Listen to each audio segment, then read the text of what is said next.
Sunday అయినా Monday అయినా రోజు తినాలి గుడ్డు సంగతి పక్కన పెడితే బిర్యానీ తినేవాళ్ళు చాలా మంది ఉన్నారు. స్పెషల్గా సండే కోసం వెయిట్ చేసే వాళ్ళు చాలా మంది. సండే స్పెషల్ వచ్చేసి గ్రీన్ చికెన్ బిర్యానీ.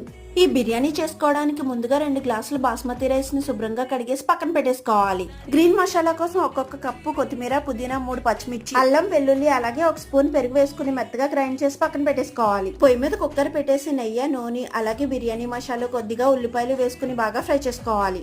ఇప్పుడు గ్రీన్ మసాలా వేసి శుభ్రం చేసి పెట్టుకున్న 1 కేజీ చికెన్ ని ఇందులో యాడ్ చేసుకోవాలి. రుచికి సరిపడా సాల్ట్, అలాగే 1 టేబుల్ స్పూన్ బిర్యానీ మసాలా వేసి బాగా ఫ్రై చేసుకోవాలి. 2 గ్లాసులు బియ్యానికి 3 గ్లాసులన్నర వాటర్ వేసుకుని మరిగిన తర్వాత బియ్యాన్ని వేసేసి మూత పెట్టేసి 2 విజిల్స్ వచ్చేంత వరకు ఉడికించుకోవాలి.